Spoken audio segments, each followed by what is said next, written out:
राधा माधवाय श्रीबालकृष्णाय द्वारिकाधीशाय श्रीकूर्मनाथाय आंजनेयाय हनुमंत अनंत गुणशालिने नमो नमः।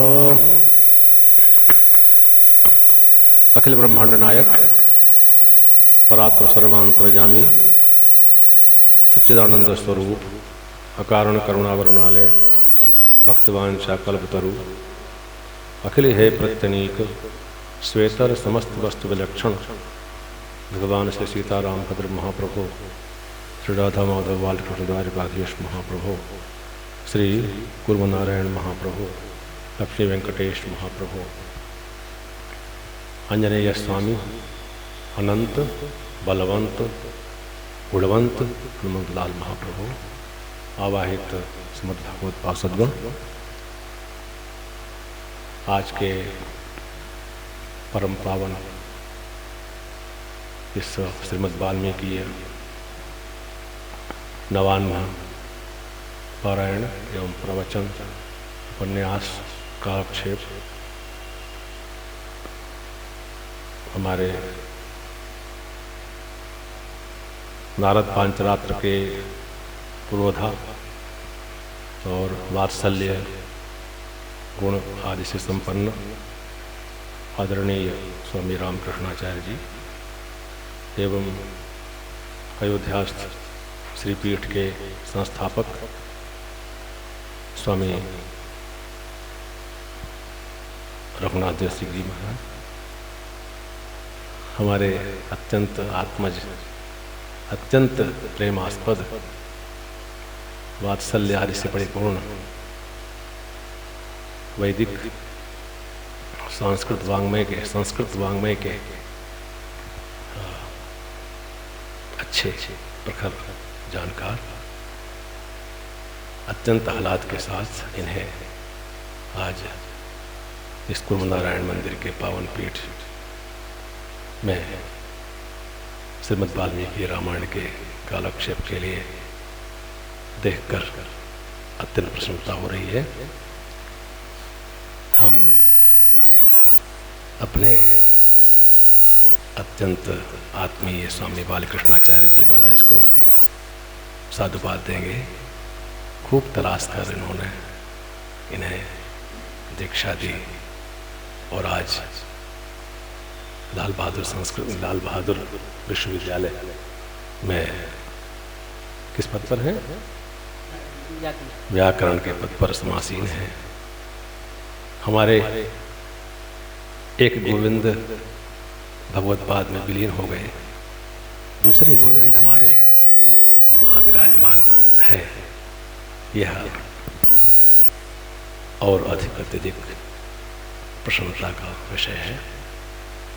हम इस अनुष्ठान के अक्षुण्ण निर्बाध निर्विघ्न संपन्न होने की कामना करते हैं, भगवान से प्रार्थना करते हैं। यह ग्रंथ हमारा ऐतिहासिक ग्रंथ है और संप्रदाय को परिपूर्ण शक्ति देने वाला ग्रंथ है, प्रपत्ति मार्ग को प्रशस्त करने वाला ग्रंथ है। और एक ही झलक से यह पता चल जाता है कि प्रपत्ति का पूरक ग्रंथ कैसे है। भगवती किशोरी जगत जननी पराम्बा जानकी जी के अंदर वह सद्गुण वर्तमान है जो दुष्टों की दुष्टता का फल वे तुरंत प्रदान कर दें। और इस बात को उन्होंने कहा भी है, न त्वाम कुर्मी तसग्रीव भस्म भस्मार्ह तेजसा। तुमको मैं भस्म कर सकती हूँ, इस लायक तुम हो, लेकिन हमारे जिनके हम अंतस्थ हैं, जिनकी आज्ञा से हम यहाँ आए हैं, जिन्होंने जिस काज के लिए भेजा है, वे तपस्या में लीन हैं। तपस्या चालू पारनाथ। तपस्या के कारण कोई ऐसा कार्य हम नहीं कर सकते जिनसे उनके तपस्या में कोई भंग हो, कोई विघ्न हो। और एक बात और भी था, भगवती किशोरी जी श्री अवध में जब पधारी,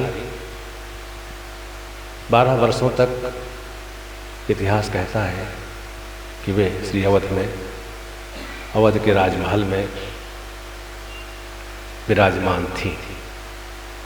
उसी दौरान किसी एक समय राजमहल के प्रांगण में कहीं चल रही थी और जो मार्जनी होती है, झाड़ू, कहीं उसके एक अंश को वो छू गया श्री चरणारविंद में और वहाँ से रुधिर टपक पड़ा। भगवती ने उस झाड़ू को देख दिया और देखते ही झाड़ू भस्म हो गया, जलने लगा। माँ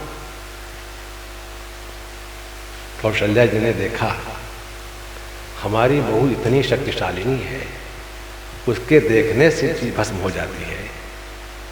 अब यहाँ आसपास रहना होगा, आते जाते कहीं कुछ मुख से आवाज़ निकल जाए जो इसको अच्छा ना लगे, और कहीं अगर मुझे देख दिया तो भस्म हो जाऊंगी मैं। लगी रोने एकांत में जाकर।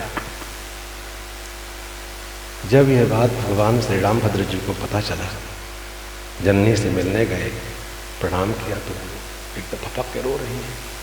माँ क्या बात है, ऐसा कौन सा अपराध बन गया दास से जो आप रो रही हैं? किसने क्या कह दिया आपको? किसने अपमान किया है? मेरे से अपमान है या अन्य किसी ने किया है? आप कहो तो सही। नहीं रामभद्र, कोई जरूरत नहीं। नहीं नहीं कहते कहते चरण पकड़ लिए, जब तक आप ये बताएंगे नहीं तब तक मैं आपका चरण नहीं छोड़ूंगा। विवश कर दिया बताने को। कहीं बेटा एक घटना घटी है और वो यह, बहू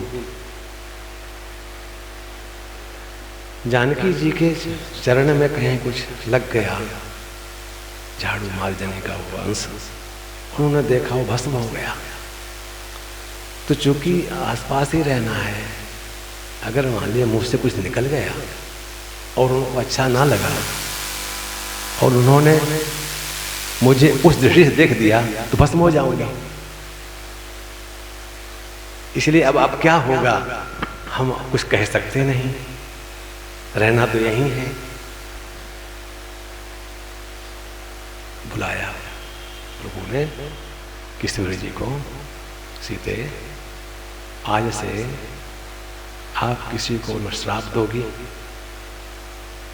न क्रोध करोगी, वचन दो। स्वामी जो आज्ञा। उस आज्ञा को इतने कठिनाई में रहते हुए भी पालन किया। यह प्रपत्ति है, शरणागति का रहस्य है। शक्ति रहते हुए भी दंड ना देना, अपराध को सहते रहना, अपराधी को दंड ना देना, यह सबसे बड़ा प्रपत्ति मार्ग का सूचक है, अविधायक है। भगवान हमारे रक्षक हैं, इसमें दो राय नहीं। उनसे कुछ कहना, प्रपन्नता के मूलक जो आचार्य हैं, प्रपन्नता में ही रहते हैं। प्रपन्न जन भगवान से कभी कुछ याचना नहीं करते। वे जो कुछ करते हैं प्रभु के उल्लासार्थ करते हैं। भगवान प्रसन्न हो, यत् तत्प्रियम तदि पुण्यम अपुण्यमन्यत्। जो उन्हें प्रिय है वही पुण्य है। तो अपना कुछ, अपने लिए कुछ करते ही नहीं। जो कुछ भी है आचार्य आज्ञा से, भगवत कहकर, जो भागवत कहकर, आचार्य कहकर ही स्वरूप समझकर रहते हैं। कष्ट हो, कष्ट को कष्ट मानते ही नहीं,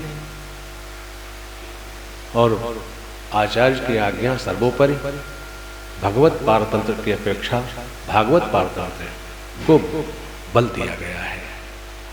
अनंतालवार जो वहीं वेंकटारी रहते थे, सेवा करते थे, फूल सेवा की, फूल पत्ती तुलसी।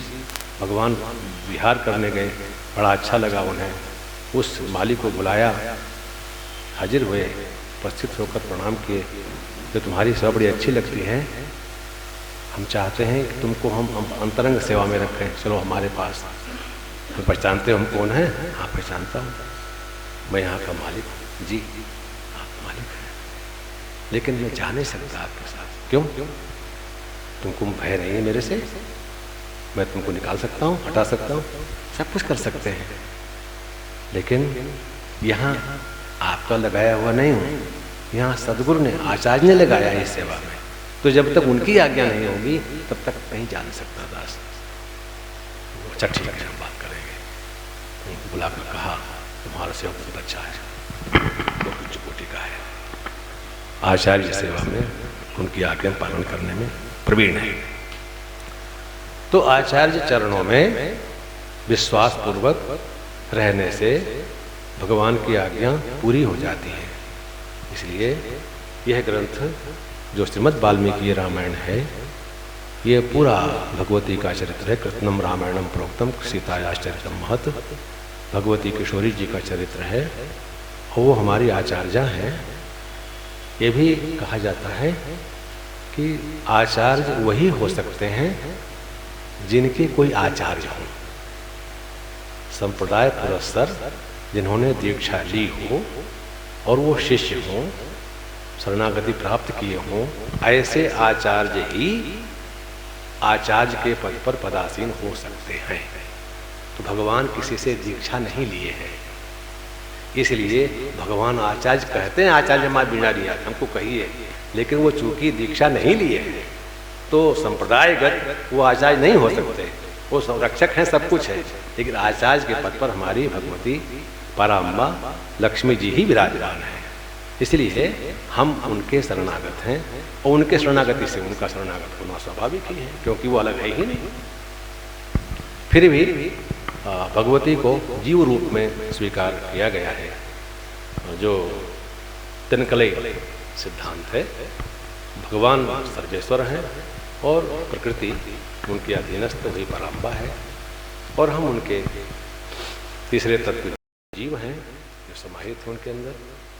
तो ये शरणागति प्रपत्ति का ग्रंथ आप सुनेंगे, और भक्ता भी योग्य हैं, संप्रदाय पुरस्सर हैं, दो राह नहीं इसमें। समय रहेगा तो दास भी कुछ सुनने का प्रयास करेगा, जो लिखा होगा ईश्वर लिखे होंगे जरूर सुनने का सौभाग्य मिलेगा।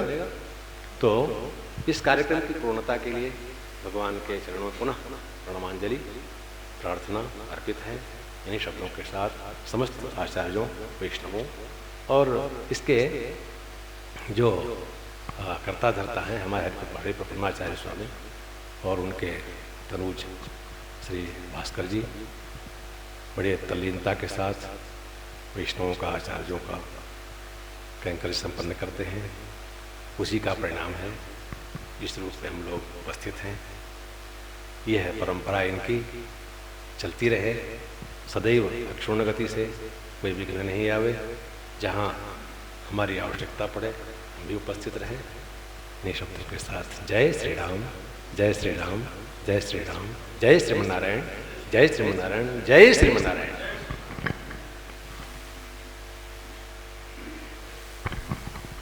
श्री भक्तवत्सल भगवान की